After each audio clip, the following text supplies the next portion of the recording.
The Garden of Sinners, Chapter 3, Remaining Sense of Pain. So, okay, I don't normally do this, but I'm going to go ahead and give some advanced warning that the bulk of this review is going to be discussing sexual assault. That's most of what I have to say about this movie.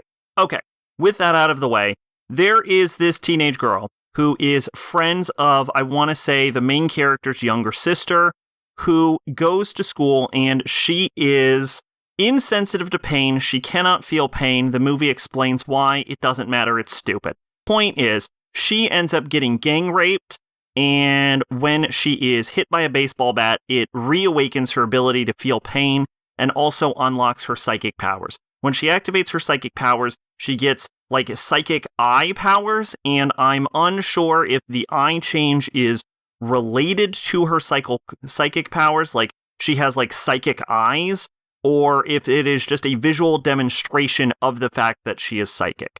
So I'm not sure if this is like an eye power, like the mystic eyes of death perception, or if her eyes just change when she's psychic because they need a visual way to communicate that the psychic powers are activated.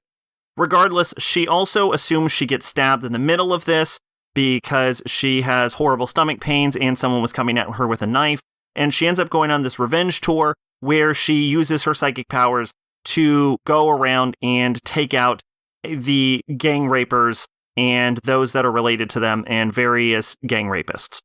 Turns out the main characters get hired to essentially take her out because they are afraid of her psychic powers, and that's just sort of the gimmick that our characters do now. They're supernatural, anti-monster detectives. So they're here to stop the psychic girl from killing the gang rapists. The bulk of this movie is various scenes about, it starts as a sort of like mystery plot where you try and reveal why she's doing this and how she's doing this. And I've spoiled most of that mystery plot for you because, frankly, who the fuck cares? If I'm being honest with you. One, I wouldn't be able to talk about this if we didn't bring all of this out into the forefront. And also, I did avoid the plot twist at the end, which is kind of fucking stupid anyway. So, the mystery plot where you try and figure out her motivations and her psychic powers and her origins, and then we have Shiki interacting with this character where they kind of almost fight, and then they keep avoiding fighting until at the end where they actually fight. And honestly, an amusingly not good fight scene. Because if we're being real with ourselves, Ufotable is great at the animation, but we have one character whose primary ability is they swing knives at spots that only they can see, and another character who uses their mind to like twist and break things. So we have two characters attacking each other with basically invisible attacks. It's really dumb. I will say that there's like some visual elements and some effects, and Ufotable manages to make it look at least somewhat visually appealing. But when you really analyze it, it's two fucking women just swinging invisibly at each other. Look, at this point, you can probably get the idea that I am not particularly enthused about this movie, but as this is, I believe, the third Garden of Sinners movie that I've seen on this rewatching process, I do think it is appropriate to talk about how this movie has sort of reframed my thoughts of the series going forward and from what I've seen so far. Like, I will say that my opinion of Garden of Sinners has fundamentally shifted after having rewatched this movie. And in order to discuss why this has happened, I would like to discuss the use of rape in media, and specifically the use of rape in Garden of Sinners as relates to this specific movie. Now, obviously, this is a movie where a vigilante girl is trying to kill her gang rapists, and our main characters are trying to save the gang rapists by killing the girl who's getting revenge on her rapists. That's not a great frame for our characters, but the movies don't really pretend like our characters are some sort of moral high ground anyway. But when we're talking about rape, we need to be aware that unlike a woman who can stab you at a distance because she sees fractures in the world, and another woman who can like twist your limbs backward, who just have invisible fights, the idea of invisible fantasy combat is a lot less real and a lot less present in people's minds than the very, very real fears and anxieties and traumas related to sexual assault and related to rape. Which means that when you are discussing something like fantasy violence, which is concerning, the divorce from the realism of the way it is portrayed creates this level of dissonance between real traumatic situations. And in situations where you just see like a teenage girl on her back, chest bare, getting raped by a bunch of thugs, there is no level of dissonance because there is no level of fantasy to this rape or this assault. This is a sort of like semi-realistic depiction. And why I am mostly bringing this up is that a level of sensitivity should be utilized and a level of caution should be utilized when integrating sexual assault and rape themes into a piece of media. Now, longtime viewers know I am absolutely not above or against depictions of rape or the uses of rape or sexual assault in media. I would be a fucking hypocrite if I was suddenly to come down on the mere usage of it. But what I am saying is I believe that Garden of Sinners, Chapter 3, doesn't use it with a proper level of tact or purposefulness required to properly broach and discuss the subject. In fact, it doesn't really have any interest in the discussion of the topic of rape or the impacts on the characters, as the crux of the character is related to either a baseball bat or a stab wound. And so the rape is actually incidental to the plot of this. And I think in order to... Now, I will go so far as to say that you are capable of utilizing rape in any piece of media you want. I'm not going to condemn it. But when we're discussing the amount of purposefulness and tact that your piece of media uses, I think it is important, in order to address the subject with some sensitivity, to ask yourself, is it actually required in this piece of media? And I think if you can justify it in your use of the media, I think that it should totally be on the table. I am even okay with sort of like power fantasy or eroticism or sexual pornographic content containing rape. I think there is a place for it.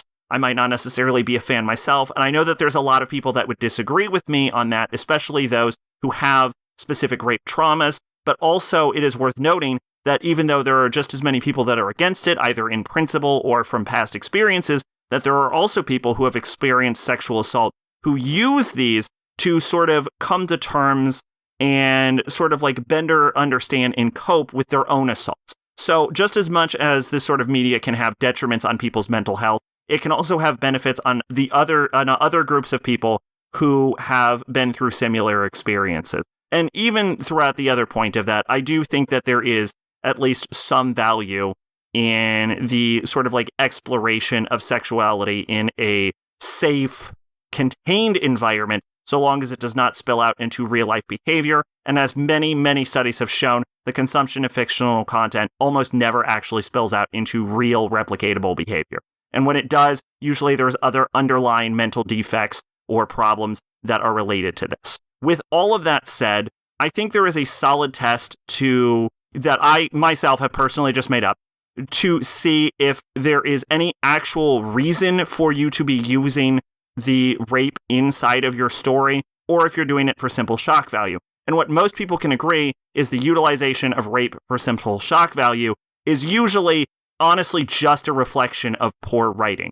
Because in this scenario, you are not necessarily using rape with any sort of intention or any meaningful impact on the characters or any meaning to discuss the rape or the implications of it or have it change the narrative. You're using it as something that's just more bad to make characters more evil because it's seen as even more morally reprehensible through a lot of people's eyes than the simple act of violence or murder.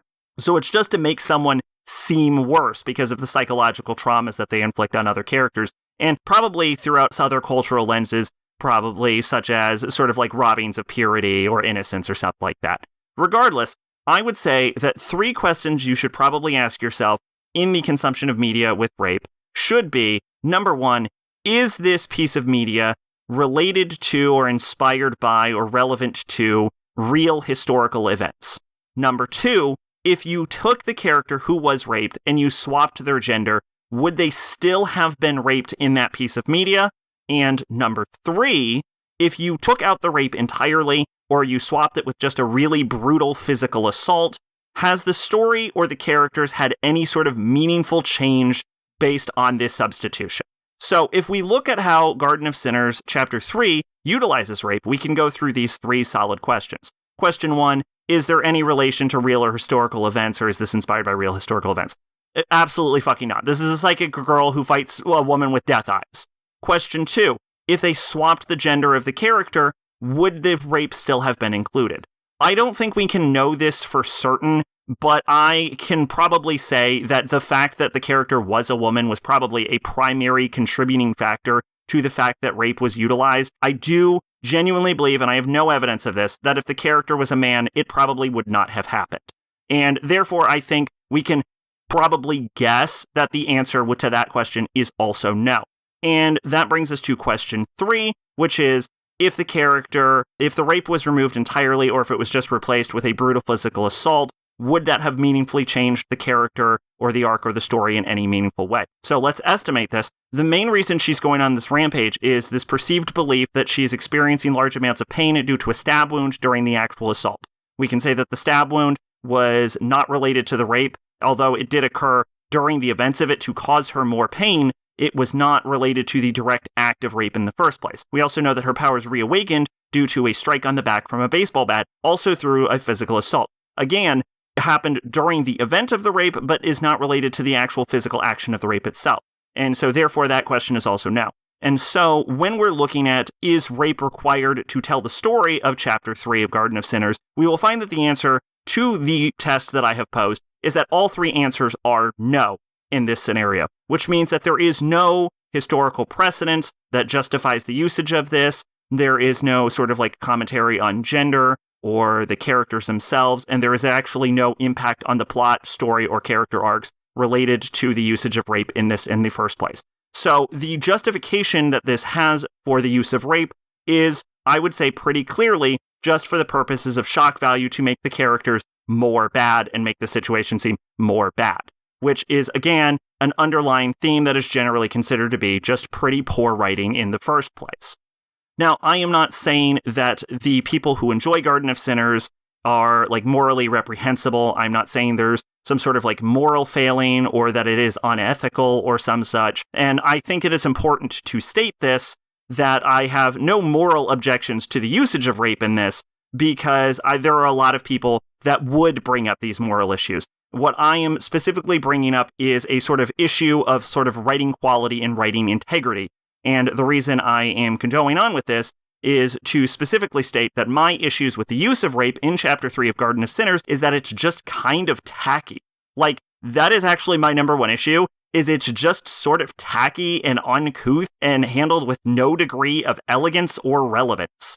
And this realization sort of pushes me forward to the way I am thinking about Garden of Sinners, I think, going forward, and recontextualizing the thoughts I've had about the series before. Because I always just sort of thought it was sort of mediocre before, but this sort of recontextualizes and reframes the way I'm sort of thinking about this, especially going through it in chronological order. Because where we have, with Garden of Sinners, as of 3 chapters in, is we have a series where we have a sort of milquetoast, boring, nice guy main character, fucking black hair, fucking glasses, boring as can be, who is surrounded by a gaggle of hot women, all of whom seem attracted to him. Maybe not the counselor, dollmaker, wizard woman, but we know Shiki, and we're seeing that the girl with the psychic powers also has a thing for him, and so does his little sister. So that's at least a man with a fucking harem of hot women. One of these characters is described as having, like, violent impulses and enjoying causing pain, as in Psychic Girl, and one of them in this is described as a murder philiac in the case of Shiki. She just loves murder. It just gets her going. So we have a fucking gaggle of harem hot women surrounding this boring nice guy protagonist, and we have intense violence and gang rape that exists solely for the purposes of shock value. And that is a textbook recipe for edgy teenage bullshit. I mean, honestly, that's what I'm getting 3 chapters in to this, is that this is just edgy teenage bullshit.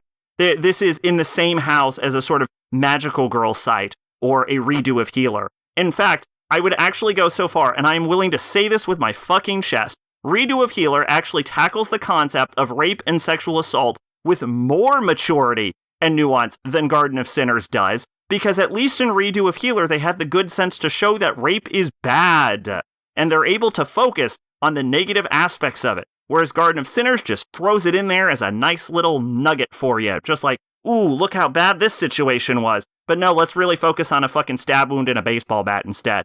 They just fucking throw it in there. At least Garden of Sinners fucking says it with its fucking chest and is willing to explore the themes and topics that it put in its own piece of media. Garden of Sinners is edgy teenage bullshit, and what's more, I would even go so far as to say that either it is poorly written or it is a series of being a fucking coward.